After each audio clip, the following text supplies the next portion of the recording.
Welcome to the only daily podcast focusing on compliance news of the day. Each morning, start your day with a cup of coffee and Tom Fox, the voice of compliance, to hear about 4 of the top compliance, corruption, or leadership stories you will need to start your day. The Daily Compliance News is a production of the Compliance Podcast Network. First, a word from this month's sponsor, Ethico. In the delicate arena of compliance, every conversation matters. Traditional methods can leave callers feeling unheard, but Ethico changes the game. Our empathetic interview technique reshapes compliance calls into powerful, compassionate interactions, ensuring no crucial detail is missed.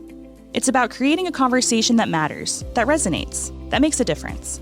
Be the change in your compliance approach. See the transformation for yourself at ethico.com/CPN. Book a demo, try our free ROI calculator, and explore the white paper by Tom Fox, The ROI of Compliance.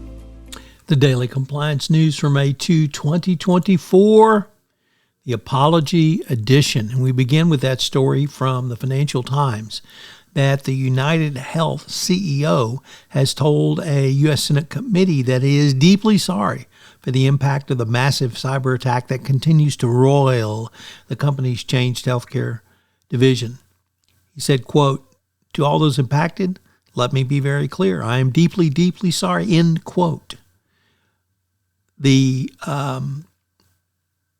appearance was the first time in 15 years since UnitedHealth's chief executive has appeared on Capitol Hill.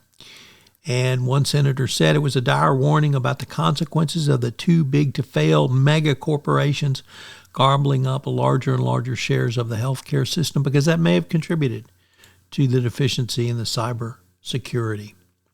Next up from Reuters, Colombia's President Gustavo Petro said that an inventory of military weapons showed over 1 million bullets, thousands of rounds of explosives, grenades, and some missiles were missing from military bases, blaming corruption on the lost weapons.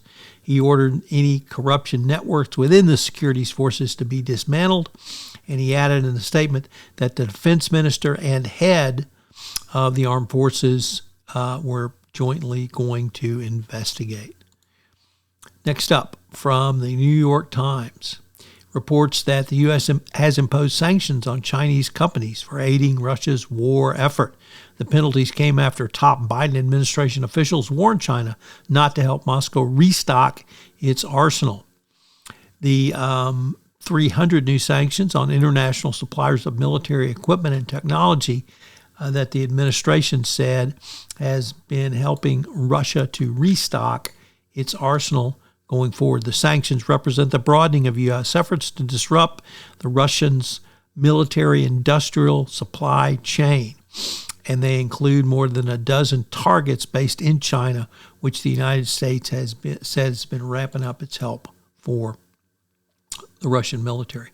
And our final story comes to us from the Wall Street Journal, Risk and Compliance Journal. Richard Vandeford reporting that forced laborers are being transferred out of China's Xinjiang region to elsewhere in the country in growing numbers.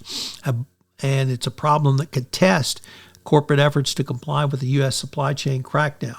Really no surprise that China would do it, and the key is going to be how the U.S. regulators and U.S. companies respond.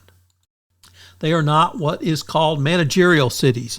And managerial cities can have multiple times or multiple companies or industries or verticals located in them, and then many can work remotely, thereby increasing productivity. As I mentioned at the start of this podcast, this month's sponsor for the entire Compliance Podcast Network is Ethico. Have you ever wondered how to show the ROI of your compliance program? Have you struggled with the budgeting process, getting the funds you want for your compliance program? Well, I've partnered with Ethico to put together a white paper on the ROI of compliance, which shows you not only how to demonstrate ROI, but also how to speak finance when you're sitting across from the CFO with your budget proposals. Check out the website and get the white paper. The Daily Compliance News is a production of the Compliance Podcast Network and a proud member of C-Suite Radio. Thanks so much for listening. I hope you'll join me again tomorrow.